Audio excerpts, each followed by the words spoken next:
O, amin nyo naman Jackson o may kabit. Hello guys. Yan, live ba ako? Yan. Very busy, no? Kahapon, 2 beses ako nag-live, isang umaga sa Jose Rizal Adventures, isa sa gabi, Jose Rizal Adventures din.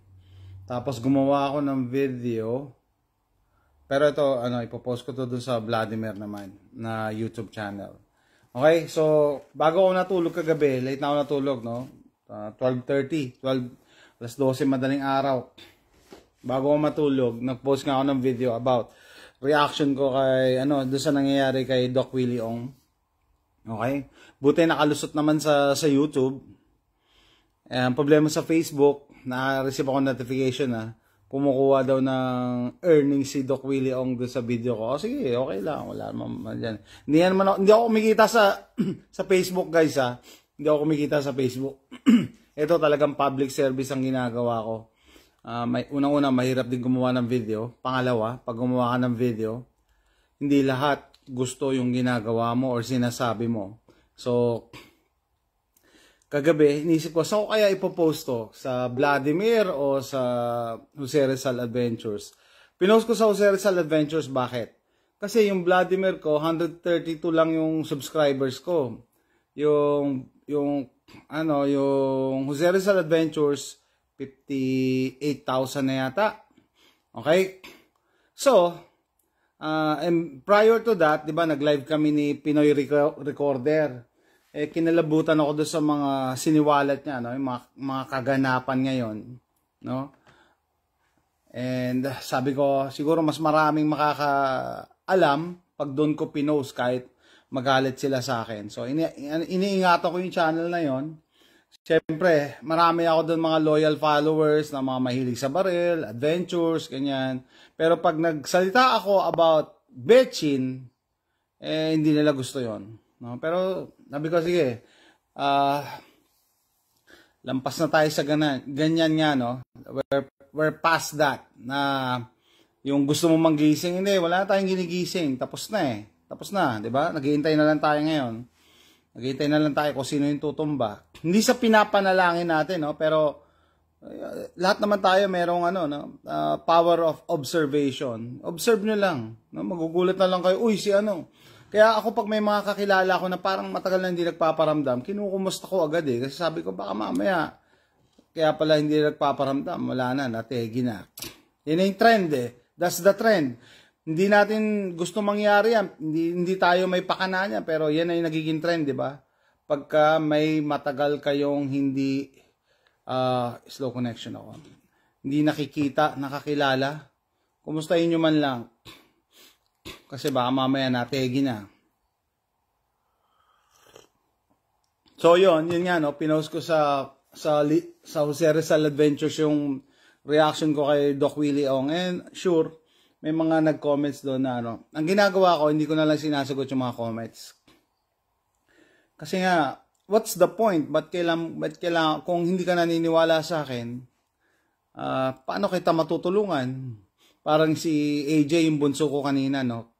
Sabi ko, sinasabihan ko siya kasi hindi siya makatulog kagabi. Sabi ko sa kanya, when you go home today, you're not gonna use a computer. Kasi sabi ko, your mind still working at night even though you're on the bed. Sabihin, gumagana pa yung utak niya kaya hindi siya makatulog. Ay, Dad, ganyan, nagrarason siya. Sabi ko sa kanya, I cannot help you if you don't believe me. No? Similar with yung makakapanood ng mga videos ko, no? Hindi ko kayo matutulungan kung unang-una pa lang hindi kayo naniniwala sa akin, no? Kung hindi ka naniniwala, then so be it. Hindi kita matutulungan. 'Di ba? Siguro yung tanong niyo, anong tulong? Anong ba tulong? 'Di ba? Excuse me, medyo sinisipon ako. Tulong, ibig sabihin, yung makapaggawa ka ng contingency plan, makapagplano ka, no? Sa amin nga dito, 'di ba? Majority ng mga kaibigan namin may betchin na din, majority ng mga kamag-anak may betchin na din. 'Di ba? Kayo tatanungin ko, anong ma-advise nyo pag may lumapit sa inyo na, "Uy, totoo pala 'yung sinasabi mo, anong gagawin ko?" 'Di ba? Ang hirap nun. Anong gagawin mo? Nasa iyo na yung nasa katawan mo na yung yung betchin. By the way, sabi ng misis ko, ang pangit ng mug mo. Parang arenola. Parang arenola daw. Binili ko to ng Father's Day. Parang arenola daw. Anyway, so, yun lang guys. So, kayo rin, isang question din yan sa inyo. No? Anong gagawin nyo pagka may lumapit sa inyo? Kamag-anak nyo, kaibigan nyo. Sabihin, oy, tama ka pala. Kaso huli na eh. Anong gagawin ko pa sa'yo? Diba? Ganda ng cup ko. Pinasadya ko lang yan sa eBay. Custom.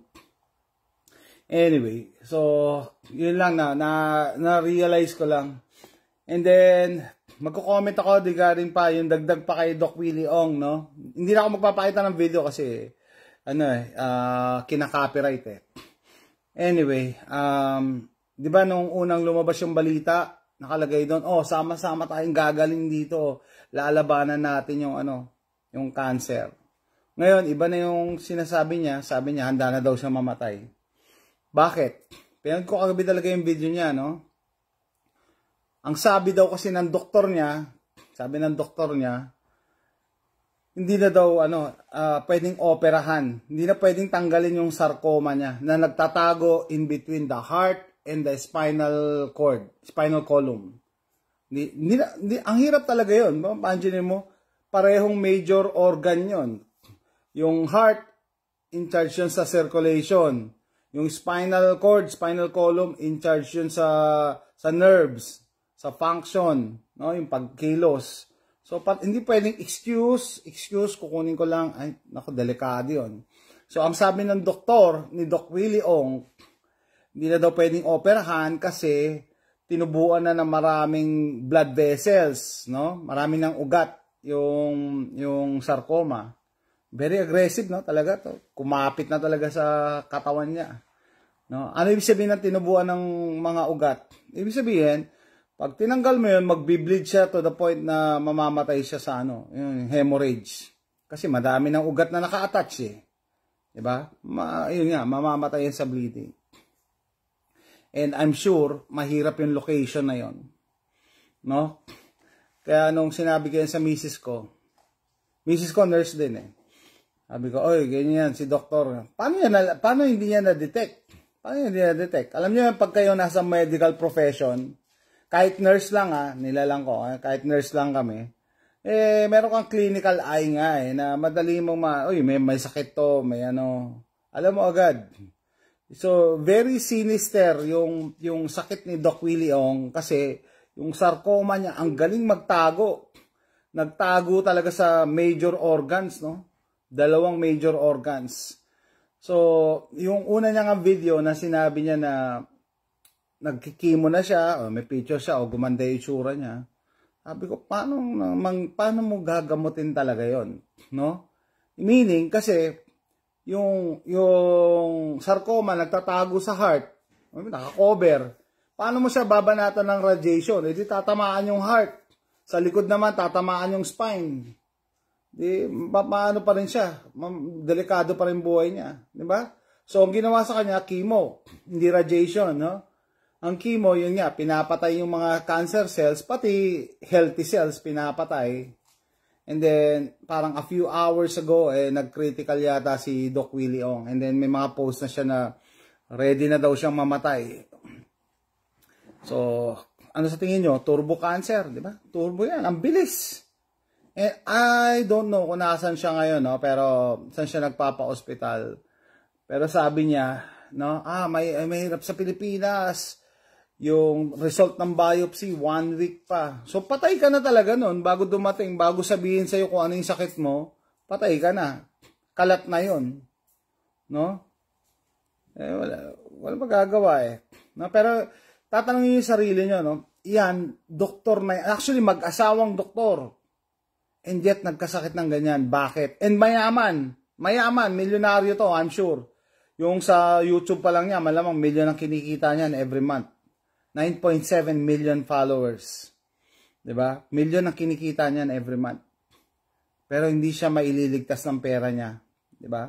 Tandaan niyo yan, hindi siya kaya iligtas. Bakit? Kasi nagpaloko siya eh. No? Sabihin niyo, paano nangyari yun eh? Doktor yan. Paano siya naloko? Kaya sabi ko, tama yung sabi ng isang kaibigan natin, no? Na si Charlie, na biktima din sila eh. Biktima din sila. No? Ang problema, up to the last second, last minute ng buhay nila, hindi nila aaminin na biktima sila. Kasi mas madaling aminin mas madali kasi pangatawanan yung pagkakamali kaysa aminin na naloko ka. Masakit kasi yun. And then pride gets in the way. No? Pride gets in the way.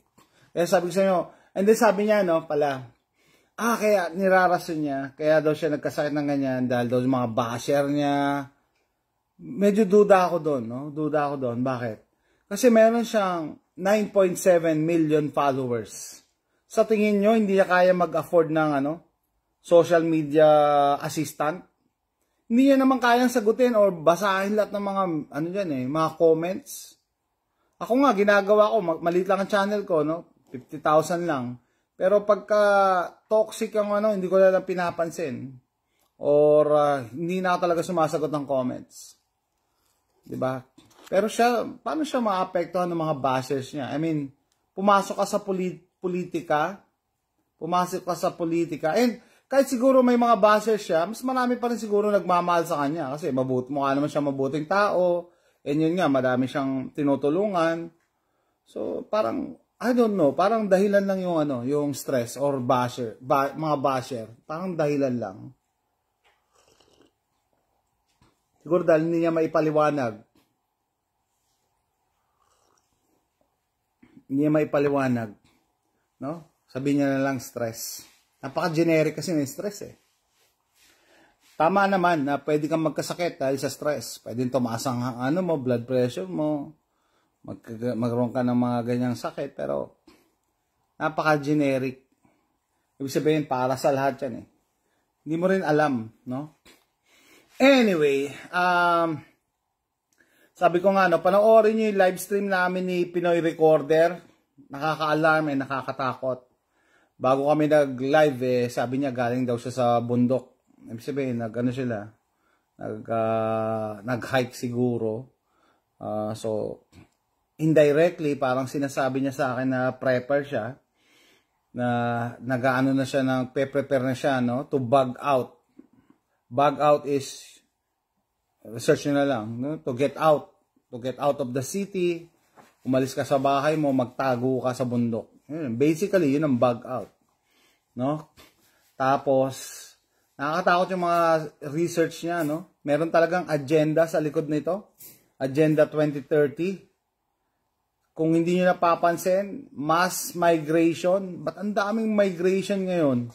Europe, Canada, US, and ngayon, Pilipinas, guys. Papasukan kayo ng mga Afghans. Wala kayong choice. And ano ba sabi nila? 50,000 ang ilang dadalhin sa inyo. And sure ba kayo na 50,000 lang? Wala naman mag-audit eh. Diba? Pupunuin nila yung mga bansa, paghahalo-haluin nila. Kaya pala, may prediction, no?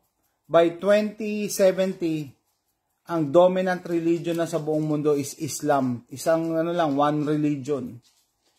One religion lang. Pinapasok na lahat. At alam naman natin, pag kumontra ka sa religion nila, di ba? Kung anong gagawin nila sa'yo.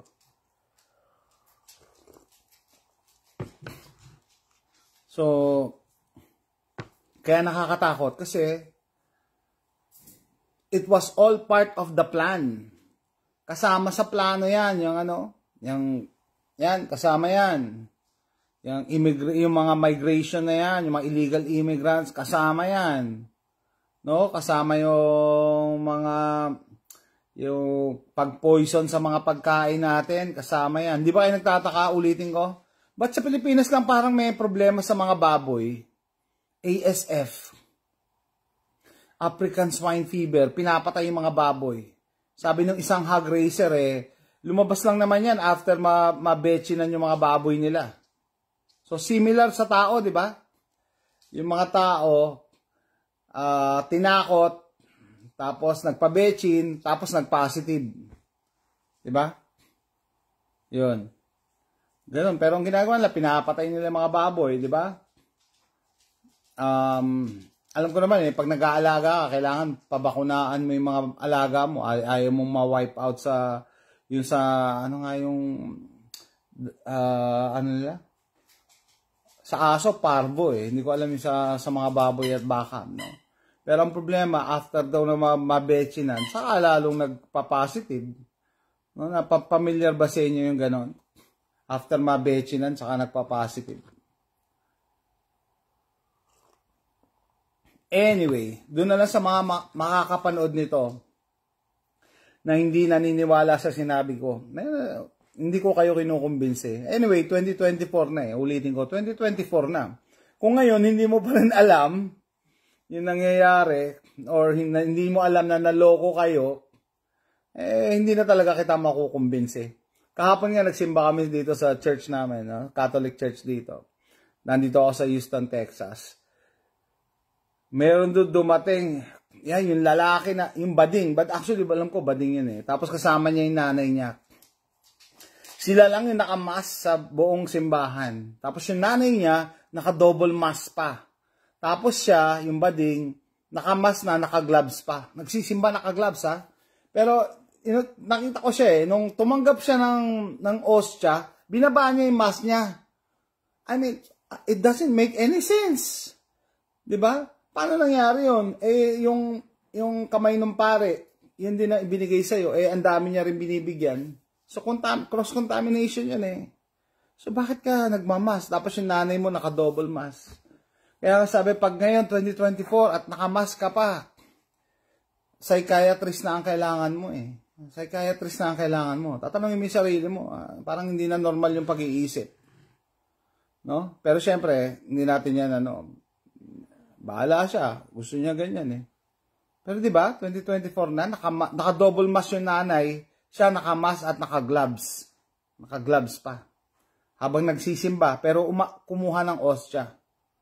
Ulitin ko guys, kung totoo yung virus na nakakamatay, dapat hindi ka lalabas ng bahay. Hindi ka dapat makikipag-contact sa ibang tao. Lalo na, hindi ka tatanggap ng ostia kasi yung kamay niya, paano yun? Ang dami niya na nabigyan. Cross-contamination na yun. Pero bakit ka naniniwala pa rin yan? Kailangan mo ng psychiatrist siguro. Diba? So, ano pa? Ano pa gusto ko sabihin maliban doon sa ginawa kong video? Please, i-like and share nyo, yung mga videos ko para ma-reach natin yung ibang mga kababayan natin. Na-alarm ako kagabi after namin mag-live ni Pinoy Recorder. Talagang malala yung plano nila, i-implement na Agenda 2030. Malapit na. Hindi ko alam kung may Agenda 2025 Pero sure na yan, habang papalapit ang eleksyon sa US, November 5, dadami pa ang kaguluhan. Lalo na dito sa US. Bakit? Kasi, ulitin ko kasi po sa US merong Second Amendment. Yan na lang ang pumipigil sa kanila para i-implement. Sa Pilipinas walang Second Amendment Wala namang pumapalag Pag sinabing mag-mask, magmamask kayo. Pag sinabing mag-face shield, mag-face shield kayo. Pag sinabing lockdown, lockdown. Pag sinabing MCQ, ECQ. Wala namang kumontra, di ba? Noong time nga, naalala nyo ba yung kasagsagan nito? 2021, di ba? 2022. May mga taga-Pilipinas, kinikriticize yung Amerika. Ay, ba't dyan sa Amerika may mga nagrarally, walang nakamask, hindi nagso-social distancing. And then it turned out, sila yung tama. Ang mali, yung mga naniwala, yung mga sheeple, na nag-double mask, na nag-face shield, na naglagay ng barrier sa motor. Diba? Balikan nyo yung nakaraan. No? We should learn from history. Otherwise, history will repeat itself. Diba? So, sabi ko, na-alarm talaga ako kagabi. No? Na, okay, talagang full-blown na yung plano nila. No? Full-blown na. I-implement na nila yan. Kasama yan, yung mga mass migration. Tapos nangunguna dyan si Pope Francis. I'm sorry to say, Katoliko ako, nagsisimba ako every week, pero eto na siguro yung pinaka-liberal na Pope, and naniniwala ako doon sa na-mention dati ni Miss Lynn Agno, na kung merong deep state, meron ding deep church. Compromise ang church natin, guys. Compromise. Kung ang government natin is na-compromise na, ibig sabihin, nahaluan na ng mga masamang elemento, isama nyo na din yung Catholic Church. Nahaluan na. So, hindi ko sinasabi magpalit kayo ng religion, Katoliko pa rin ako, pero yung paniniwala ko, yung belief ko, naka-center kay God, hindi sa isang tao lang. No? Kasi feeling ko na-corrupt na. Kung mapapanood nyo yung live stream namin ni Pinoy Recorder, meron dong excerpt ng mga linya ni Pope Francis na nagpupush ng one world religion, one world government. One world religion and one world government. Kahit hindi nyo alam kung ano yan, it will never be good. Hindi yan maganda. Hindi yan maganda. Kasi hindi yan chine-cherish yung individuality natin, yung pagkakaiba natin. So gusto niya, pare-parehas lang kayo. So parang yung napanood ko sa Rumble. Panoorin niyo yung Rumble, died suddenly. Palagi kong ina-advertise yan, died suddenly. No? Gusto nila, pare-parehas lang tayo, wala nang babae, walang gender neutral na lahat. Pare-parehas ang buhok natin, puro kalbo lahat. Tapos yung damit natin, pare-parehas lang. Kasi ayaw nila ng individualism. Bakit? Mas madali kasing makontrol pag ang isip ng tao, mamamayan, is for the common good. George Orwell, 1984. For the common good. Hindi mo pwedeng isipin yung sarili mo. Hindi mo pwedeng isipin yung mahal mo sa buhay. Kailangan isipin mo yung for the common good para sa lahat. Naalala niyo ba yung mga ganyang linyahan? Nung kasagsagan ng bid ko? Magpa-betchin ka na kasi. Para sa ating lahat yan. Para sa ano yan. Di ba ang sinisisi nila yung mga walang betchin? Yan, for the common good. Para daw sa kabutihan ng lahat. Di ba? Binaliktad nila yung narrative na pag ikaw walang betchin, ikaw ang masama. Ikaw ang killer. Ikaw ang pumatay dun sa grandma ni Juan de la Cruz. Kasi nga, for the common good. Pag narinig nyo yan ang mga keywords ng one world government and one world religion. For the common good. Ayaw nila ng individualism. No? Ayaw nila mag-stand out ka. Gusto nila susunod ka lang. Katulad ka lang ng mga sipol na nakapila. No? Kaya natakot talaga. Kinilabutan ako yung usapan namin ni Pinoy Recorder. So hindi ko alam kung kaya I need to step up my preps, yung prepping ko, no? Kailangan talaga. And maganda si Pinoy Recorder. Prepper pala talaga siya kasi sabi niya sa akin, meron ka na bang anti-EMP sa kotse mo? Sabi ko, wala. Pero iniisip daw niya, pagka kunyari, na-disable lahat ng sasakyan, at ikaw lang ang may sasakyan, magiging target ka. Tama naman yun. Imagine niyo sa highway, na-disable, kunyari, nagpaputok sila ng EMP, electromagnetic pulse, sisirain niya ng mga electronics ng kotse mo. So, hindi ka andar. May nakita kang isang maandar, ayun ang tatargetin nila. Kaya kasama yan. Prepping hindi lang sa gadget, sa mga gear. By the way, gear, plural na ang gear Huwag yung sasabing gears. Gears yung mga roskas yun. Okay? Yung mga gear, hindi yan. It's a mindset. Prepping is a mindset. Dapat may plano kayo. Kaya huwag yung sasabihin sa akin na, sir, hindi ako pwede mag-prep kasi wala akong pera. Talaga? Prepping is a mindset. Nasa, utak yung prepping Wala ka bang tubig dyan? Mag-ipon kang tubig. That's prepping. Kasi nga, may usap-usapan ngayon sa prepping community dito sa US. Pagka may pumutok, yung, lalo na, nuclear bomb, no? By the way, kung hindi nyo nabaltaan, di ba kaya nagkagera sa Ukraine and Russia? Kasi yung Ukraine, gustong maging member ng NATO. So parang, si Putin, his back is against the wall. Hindi natin kinukonsinti si Putin. Alam natin masama siya. Pero hindi mo siya binigyan ng choice parang na-corner si Putin eh. Bakit? Sabi ni Putin, hindi ako papayag na maglagay kayo ng ng mga missile dyan sa doorstep ko, dyan sa backyard ko. Di ba? Sa border niya. Hindi siya pwede. Pag naging NATO yung di ba? Kaya naggera sila ngayon. And recently, last week yata, may balita yung NATO magde-deploy na ng mga long-range missiles sa Ukraine. So, talagang pinapainit talaga nila yung gulo dyan. Ine-escalate nila. Imbis na i-de-escalate nila, ini-escalate nila. Bakit? Di ba sabi ko, may plano sila eh. Kasama sa plano nila ang war, ang gera. May mga kumikita dyan, and then, syempre, may makikinabang. Yun nga, no? So, pupersahin mo talaga si Putin na gumamit ng nuclear bomb. No? Talagang pinupersa siya. Imbis na magkaroon ng peace treaty, wala. Maglalagay doon ng mga long-range missile. O, di sige. Ayan na, mag-ready na kayo. Kaya usap-usapan ngayon sa prepping community dito sa US, prepare for World War III, prepare din sa Civil War. Kaya delikado rin, pwede rin magkaroon ng Civil War dito sa US. Parang hinog na. Okay? Bahala kayo kung sabihin nyo nag-fear-mongering ako, do your own research. Sa tingin nyo, nangyayari lang to na walang rason. May rason yan eh. Kasama pa din yan sa plano nila, one world government. Bakit? Unang-una, kailangan nila magbawas ng tao. Di ba? Paano ka ba magbabawas ng tao? Kasama ang gera. Pag nagkakaroon ng gera, ang dami namamatay eh. O, bakit nila gusto magbawas ng tao? Balikan nyo yung Georgia Guidestones. No? Georgia Guidestones. Sabi doon, limit the population to below 500 million. Ilan na population ng mundo? 7, 8 billion na tayo. China pa lang 2 billion na eh. India more than 1 billion. O, di ba? Kailangan nila magbawas ng tao. Kaya kailangan magkaroon ng gera. Kasama yan. Kasama yan sa agenda nila. Kaya huwag yung sabihin na, ay kaya yung nagkagera kasi ganito. It's all related. Gera, migration, no? Yung mga illegal immigrants. Tapos yan kayo, dadalang kayo ng mga Afghans. Susunod yan, dadalang kayo mga Syrians.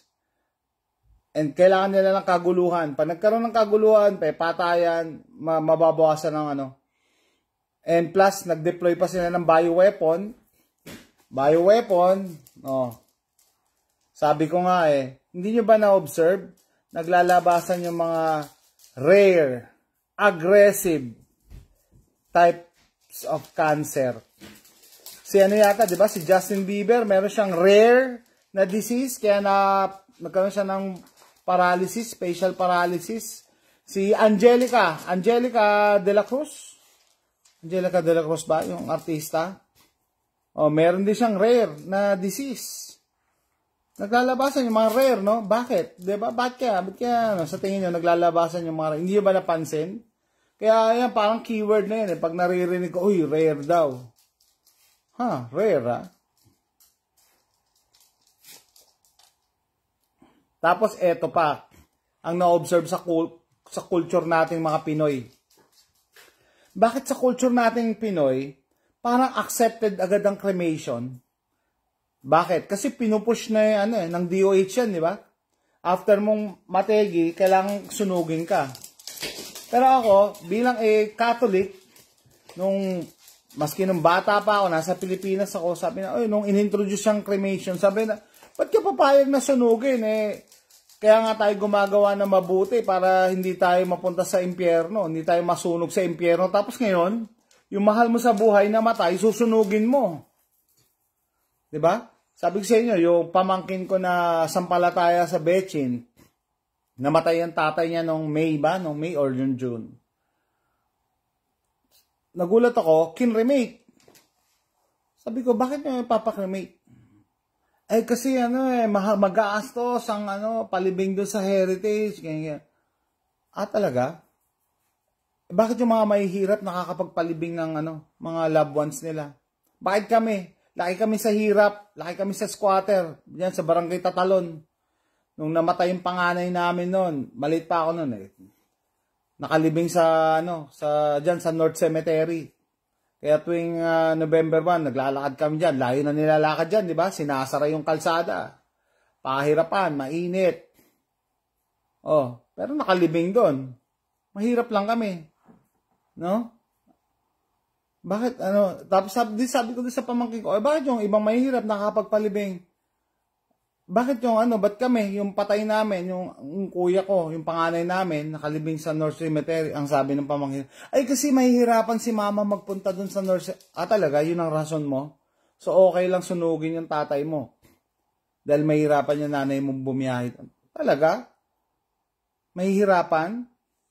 Ako laki ako sa Tatalo, nagji-jeep talaga kami, tricycle. Ilang sakay ba yan? Kailangan mo mag-tricycle papunta sa Banawe, tapos sa Banawe ka sasakay ng jeep, papunta ng yung biyaheng Banawe Del Monte, tapos yung papunta na doon sa North Cemetery. Hindi yun Hindi yun. Parang anong nangyari guys, obserbahan nyo, no? Accepted na sa cold, bigla, all of a sudden, nag 360 ang mga Katoliko, accepted na ang cremation. Hindi ko ini-encourage ang cremation, no? Pero kung kailangan talaga, wala kang magagawa. Pero bakit naging accepted? Yung ang nangyayari tuloy, lusot ang DOH, walang mahahanap na ebidensya ngayon kasi lahat ng may ganito, abo na. Later on, kahit mapatunayan natin na nalason yan, anong ebidensya mo? Sinunog na yung ebidensya. And I really question your faith pagka sumakay ka sa ganitong narrative or yung palusot. Ginamit na nga kayo nila Duque, yan, ginamit na nga nila kayo para magpaganyan kayo. Namatay na yung kamag-anak mo, ginagamit pa rin nila kayo para hindi sila mahuli, para hindi sila makulong. No? 'Di ba? Na-observe ko lang, nakaka-alarm na parang accepted na ngayon ang cremation Why? Hindi mo pwedeng sabihin na mas matipid ang cremation Kasi after cremation, nagbayad pa ng columbarium. Sabi, magkano bayad diyan? 80,000. Talaga? Tapos kala ko ba gusto mo makatipid? 'Di ba? Kung talagang gusto mo makatipid, sana, inuwi mo na lang yung Sabi, ba't di mo na lang inuwi yung abo? Hindi, wala namang gumagawa. Tatay mo yan Ba't ka matatakot sa abo ng tatay mo? Wala namang gumagawa. Ganyan, hindi maganda. Talaga? So, hindi ka nagtitipid. Nagbayad ka ng 80,000 sa columbarium Di ba? It doesn't make any sense. Columbarium, 80,000? Tapos sasabihin mo, kaya mo pinasunog yung tatay mo dahil nagtitipid ka. Hindi yon. It's because na-brainwash ka na nila Duque na magpaganito kayo, tapos pag nategi kayo, kailangan sunog. O sino makikinabang? Diba? Ito, itong taong to, siya lang din makikinabang. Siguro kaya sabi, parang hindi nagpaparamdam yan nagtatago na siguro. And then marami nagtatanong, sino kaya ang susunod na doktor? Hindi sa excited tayo, pero shout out naman dyan kila Duque, kila Berheri, tsaka sila Salbanya, sila Lechon. Yan, shout out sa mga yan. Kasi it's one thing, hey Terry, yung aso ko kung kailan nagbablog ako, Terry, stop. It's one thing na naloko ka, it's another story pag naghihikayat ka. Imagine mo ilan ang followers nila na nakumbinse na magpaganito. Wag na tayo lumayo. Doc Willie Ong, 9.7 million followers. Sa tingin nyo, ilan dyan yung naniwala na diba? Iba yung pusher Iba yung user, iba yung pusher. Mas naaawa ako dun sa mga naloko. Diba? And na-realize nila na naloko sila. Kesa, naloko na nga, nanghihikayat pa, nangaaway pa. Ang lakas kaya mang away ng mga yan dati. Tandaan nyo, 2021, 2022, inaaway ako niyan. Yung may mga betchin, inaaway ako niyan. So, one of these days, isa sa i-content ko yung exchange namin ng kaklase ko na nurse sa Canada. Inaaway ako. Ikaw na nga nagsasabi na totoo, gusto mo siya maligtas, ikaw pa masama. Di wag na. Sayang lang oras ko sa'yo. So, paalala, dun sa makakapanood ng video na to, na hindi naniniwala sa mga sinasabi ko, wala akong time na makipag-discussion sa inyo. No? Just move along, scroll along. Wala akong mapapala kung makipag-discussion ako sa inyo. No? Pero ulitin ko sa inyo yung sinabi ko doon sa anak ko, no? How can I help you kung hindi ka maniniwala sa akin? Diba? Okay, so ito na tayo sa inconvenient truth. Yung tanong. Palagi ko itong pinag-iisipan pag may nagtanong sa akin na, naniwala na. Kunyari, may lumapit sa inyo na kakilala nyo or kamag-anak, kaibigan. Oy, Jason, tama pala yung sinabi mo. Ngayon, anong gagawin namin?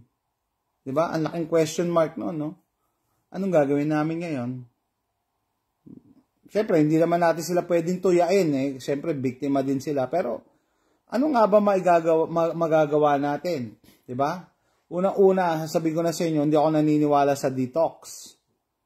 Kasi yung sinasabi nilang detox, iinom ka ng barley, kakain ka ng masustansyang gulay, maaga ka matulog, iwas ka sa radiation. Ano nangyari dun sa lason or mRNA na nakadikit sa DNA mo? Paano nila maapektuhan yun? Lahat ng iinumin at kakainin nyo, guys, ipaprocess yan ng digestive system. Specifically, stomach. Dadaan sa stomach yan, sasalain yan, kukunin yung nutrients. Pag hindi yan nutrients, wala silang mapapala. I-expel na yan, itatain nyo yan. Pagdating nga sa intestines, kukunin pa niyan yung mga tubig-tubig, no? Mga fluid, no? Byproduct, dumi na talaga. Tapos, iba, magpa-process din yung liver mo. So, paano makakarating yun sa sa DNA mo? Tinain mo na pala, di ba? So, it doesn't make any sense. Kahit kumain ka ng isang truck ng gulay, hindi ka gagaling. Sabi ko na, hindi yan makakarating sa DNA mo, yung kinain mong repolyo o spinach. Kasi itatain mo yan Diba? Kukuha lang. Ang body pa natin, may limit lang yan na kaya may average daily allowance May limit lang yan na kinukuha na vitamins and minerals. Kaya diba, yung kita nyo, kung meron kayo nagtitake kayo ng vitamins, average daily allowance, ito lang ang iinumin mo. Pag sumobra ka doon, magaling yung katawan natin Pag sumobra ka, kunyari, ang kailangan mo lang is what? 250 milligrams ng vitamin C. Uminom ka ng 500. The rest, iihi mo yan. Kaya, mapapansin nyo yung ihi nyo, dilaw. Bluetooth disconnected. Iniihi nyo kasi yung sobrang vitamin C. Ganun yun. Okay? Hindi mo pwede, para gumaling ako. Connected. Para gumaling ako, kakain ako ng isang truck na gulay. Isang truck na barley. At saka isang drum na juice, pineapple juice. It doesn't work that way. Hindi ganun. Hindi ganun ang May limit lang na kaya yung katawan. The rest, itatapon niya yan. Idudumi mo, iihi, ipapawis mo. Yan, process of elimination yan. No? So, I'm sorry, hindi ako naniniwala sa detox Buti kung lasing ka, nag-detox ka, or addict ka, magde-detox ka, or dependent ka sa yosi, magde-detox, pwede.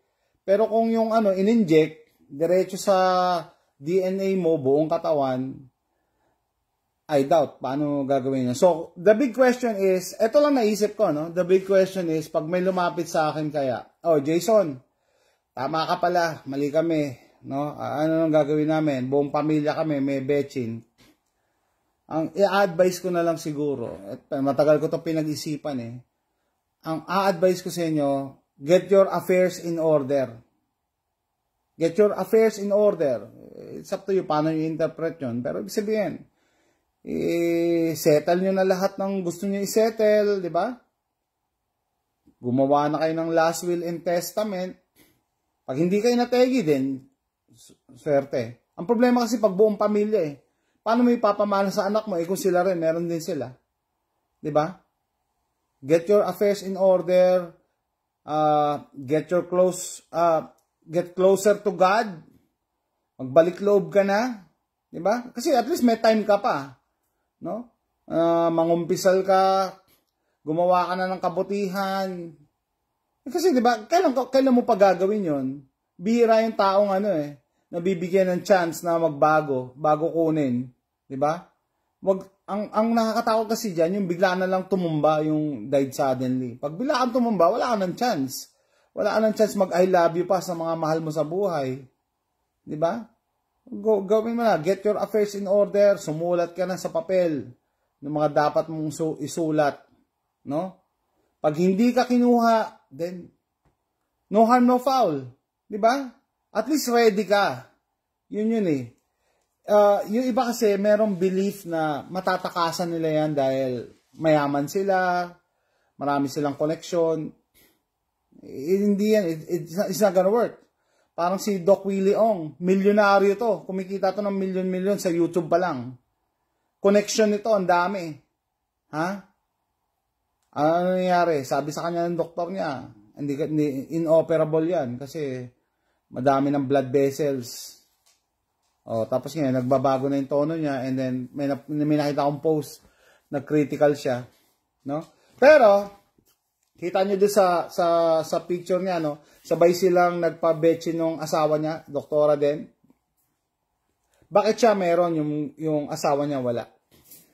So, sabi ko nga, meron akong theory. Meron akong theory. No? May theory ako. Na hindi lahat ng ni-roll out nila lason. No? Parang Russian roulette talaga to or lottery. Na hindi lahat ng ni-roll out may lason. Yung iba, distilled water. Sabi ng iba, bakit naman gano'n? Imagine mo ba naman kung lahat yan lason, di lahat ng pumunta sa betting center, tumba lahat. Di magkakaroon ng Senate inquiry niyan, magkakaroon ng magre-revolution yan. Magagalit ang buong bansa. Di ba hindi? Kaya lang, daan-daan lang sila. Kaya ang problema dyan guys, no, pag nakapagdalawa ka na, huwag ka na magpa-booster. Kasi more chances of winning ka eh. Lottery yan, di ba? Nakalusot ka na doon sa unang dose, dalawang dose eh. Huwag ka na magpa-booster. Ano nangyari kaya, no? Sasample na naman natin si Dr. Sino nga? Letter B, Bull. Yung basher ni Governor Gwen, no? Nakapito siya, si Doktora letter B, born. Nainis ako pag hindi ako maalala, no? Burden, Dr. Burden, no? Nakapito daw. So imagine niyo guys, no? Lottery, lusot na siya. Walang effect ng first 2 doses, third dose, 4th dose, 5 dose, 6 dose, 7. Biglang heart attack. 'Di ba? So, I still believe, yun ang aking theory, na hindi lahat ng ni-roll out lason. Kaya, anong clue? Sabi mo, ako meron ako nakikitang clue dyan eh. Yung may mga na-betchinan tapos immediately nagkaroon ng adverse events, adverse reaction, yun, malamang sa malamang lason yun. Kasi nakakita akong mga kakilala ko, mga kamag-anak ko, na after ma-betchin, parang wala lang. Sabi ko, baka distilled water to. Salamat naman. Salamat. Diba? Yun, lottery yun. Kung ano pa lang, pagka-betchin, nang hina na daw, yung kaibigan ko, nagkaroon ng temporary na-paralyze talaga daw siya, hindi siya makakilos. Naluha pa siya. Dahil akala niya, permanente na siyang paralyze. Naihi siya sa brief niya. So, ibig sabihin, jumakpat siya. May lason siya nakuha. Tapos yung isa naman, kaibigan ng misis ko sa California, mag-asawang nurse, yung lalaki, sumama ng pakiramdam sobra. As in, kailangan nilang buhatin. At iuwi. Iniwan na lang yung kotse, sinakay sa kotse ng kaibigan. Ibig sabihin, jumakpat siya sa lottery. Pero yung iba, di ba? Katulad yung mag-asawang Ong, Doc Willie Ong, yung babae, wala yata. Parang yun, no? Ano to?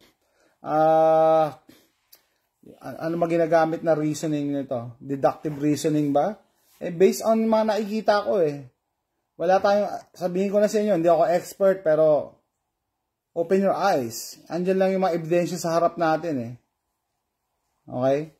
So, ano pa ba? With that, siguro tatapusin ko na yung live na to. I have said my piece. Pang dagdag lang to do sa ginawa kong video last night. No?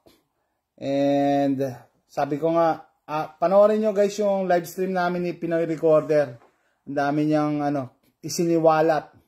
Lalo na yung galawan ng Pope, ng Vatican, na nagpo-push ng migration, na nagpo-push ng one world religion, nagpo-push ng one world government, na nakakatakot. Kasi tatanungin yung sarili nyo, no?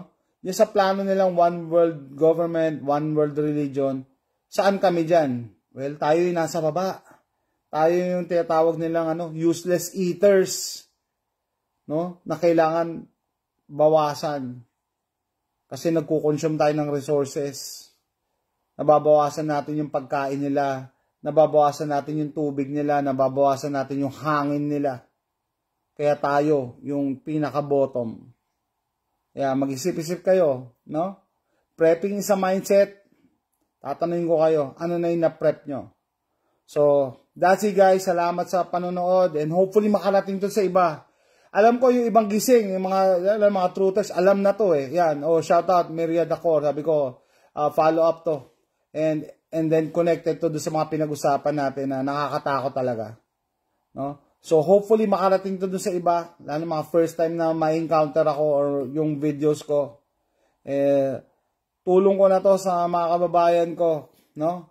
I'm trying to save as much as I can. No? Marami tayo. Sana may mailigtas tayo.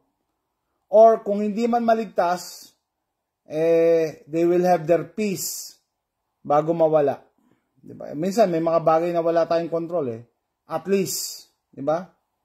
Meron kang peace bago ka umalis. So, anyway, that's it guys. Thanks for watching. Bye.